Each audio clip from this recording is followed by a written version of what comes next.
하나님의 말씀은 마태복음 27장 1절에서 10절 말씀입니다.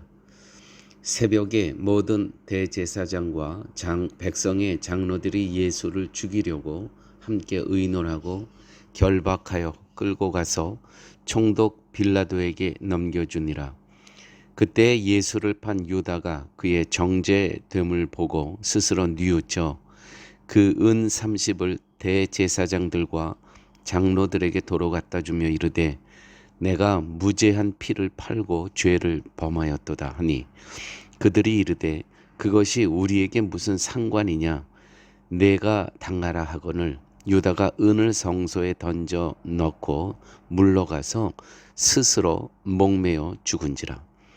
대제사장들이 그 은을 거두며 이르되 이것은 핏값이라 성전고에 넣어둠이 옳지 않다 하고 의논한 후 이것으로 토기장이의 밭을 사서 나그네의 묘지를 삼았으니 그러므로 오늘날까지 그 밭을 피밭이라 일컫느니라. 이에 선지자 예레미야를 통하여 하신 말씀이 이루어졌나니 일러스되 그들이 그 가격 매겨진 자 곧 이스라엘 자손 중에서 가격 매긴 자의 가격 곧 은 30을 가지고 토기장이의 밭값으로 주었으니 이는 주께서 내게 명하신 바와 같으리라 하였더라. 아멘. 가롯 유다가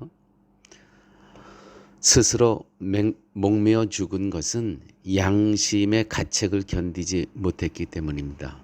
예수님의 핏값을 은 30냥에 팔아버렸다는 것이죠. 자신이 얼마나 나쁜 짓을 했는가를 생각하며 은 30을 계속 가지고 있을 수가 없었습니다. 하지만 은 30을 돌려준다고 해서 예수를 팔아버린 행위가 사라지는 것이 아니며 양심의 가책이 가벼워지는 것도 아니었습니다. 결국 유다는 자신에 대해 크게 절망하면서 그 해결책으로 스스로 목매어 죽습니다. 죽음으로 죄가 해결될 수 있겠습니까? 자살로 죽음으로 죄가 해결될 수 있겠습니까? 자살은 죄에 대한 책임을 자신 스스로 짊어진다는 것입니다. 죄에 대한 가책과 괴로움과 절망에서 벗어나기 위한 인간의 선택이라는 것이죠. 제가 목회를 하는 중에 자살한 성도님을 한번 장례했던 그러한 시간이 있었습니다. 처음에 많이 놀랐습니다. 과연 어떻게 이 부인과 또 자녀 둘이 있었는데 어떻게 위로를 할 것인가. 아내가 저에게 물었습니다. 이 사람은 천국에 갔습니까? 아니면 어떻게 자살은 했는데 어떻게 되어 있겠습니까? 너무 죄책감에 사로잡혀 있었습니다. 자신이 남편을 잘 돌보지 못했다는 것이죠. 저는 그때 이미 죽은 성도에 대해서 제가 할 일은 아무것도 없었습니다.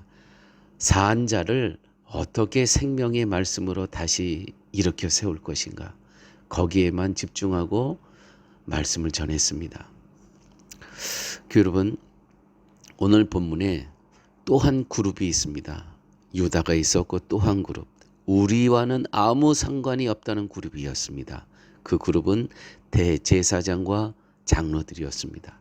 그들은 자신의 죄를 알지 못했습니다.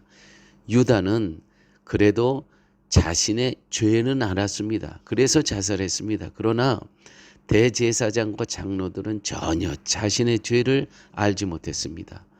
유다가 은 30을 돌려주면서 내가 무죄한 피를 팔고 죄를 범하였도다 라고 했지만 그들은 우리와는 아무 상관이 없다고 하면서 유다의 죄로부터 자유로움을 주장했습니다. 일말의 양심의 가책도 없었던 그룹이 바로 대제사장과 장로들이었다는 것이죠. 즉 예수님의 죽음에 대해서는 어떤 책임도 지고 싶지 않았던 것입니다. 자, 교회 여러분, 성도님은 어느 그룹에 속하십니까? 유다 쪽입니까? 아니면 대제사장과 장로들 쪽입니까? 유다가 십자가에 죽으시는 예수님의 값으로 은 30을 받은 것이나 이스라엘 백성들이 목자로 일한 스가랴 선지자의 가치를, 그러니까 스가랴서 11장 12절에 나옵니다. 가치를 은 30으로 여긴 것이나 유다가 던진 은 30으로 토기장이의 밭을 사서 나그네의 묘지를 삼은 이 모든 일들은 하나같이 예수님의 피의 가치를 하찮게 여겼다는 것입니다. 이 고난주간에 생각해 보기를 원합니다. 과연 나에게 있어 예수님의 피의 가치는 얼만큼 되는 것인가? 예수님을 세상에 보내신 하나님의 긍휼하심과 자비하심을 혹시 하찮게 여기지는 않으십니까? 즉 인생에 도움이 되지 않는 예수님의 십자가의 은혜는 정녕 가치가 없는 것입니까? 많은 사람들이 예수님에게서 자기의 인생에 대한 기대를 갖습니다. 예수님에 대한 이스라엘 사람들의 기대는 현세적이고 현실적인 로마 식민지로부터의 해방이었습니다. 우리 또한 마찬가지입니다. 우리는 신앙생활하면서 좀 더 나의 생활이 좀 더 편안해지고 좀 더 눈에 보이는 그런 것을 좀 더 많이 쌓아가는 그러한 인생의 목적으로, 그러한 기대로 신앙생활 하시는 분들이 많이 계시다라는 것이죠. 그러나 하나님의 뜻은 예수 그리스도를 이 땅에 보내시고 그를 십자가에 못 박혀 죽게 하신 것은 우리들을, 당신께서 예전 가운데 택한 하나님의 백성들을 죄로부터 구원하는 것이었으며 죄로부터 자유함을 얻게 하는 것이었으며 영원한 생명, 영생을 허락하시기 위해서 그의 아들 독생자 외아들 이 땅에 보내시고 그를 십자가에 못 박혀 죽게 하셨다는 것입니다. 우리의 모든 죄값을 치르시기 위해서. 이제 우리 스스로 물어봐야 합니다. 우리에게 예수님의 피 흘리심은 과연 어떤 가치가 있는가? 이스라엘 백성이 스가랴 선지자가 목자로 일한 것을 은 30으로 평가한 것처럼 예수님을 혹시 그렇게 하찮게 평가하시진 않습니까? 유다는 죄값으로 자살하였습니다.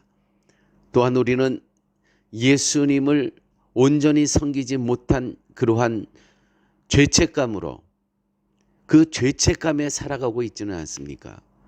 대제사장들과 장로들은 은 30의 그 가치를 보잘것없는 나그네 묘지를 샀습니다. 우리는 이제 목자로 오셔서 피 흘리시고 죽으신 예수님의 가치를 어떻게 평가해야 되겠습니까? 예수님께서는요, 십자가에서 다 이루셨다. 다 이루셨다. 우리가 죄로부터 구원함을 받기에 충분할 정도로 다 이루셨습니다. 또한 우리가 이 땅에서 그 모든 죄악으로부터 자유함을 갖고 자유인으로 살 수 있도록 모든 것을 다 이루셨습니다. 또는 우리에게 영원한 생명, 영생을 주시기에 부족함이 없을 정도로 다 이루셨습니다.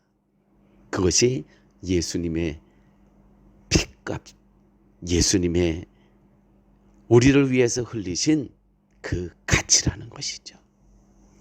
이 시간 이 찬송하면서 오늘의 말씀을 마치기를 원합니다.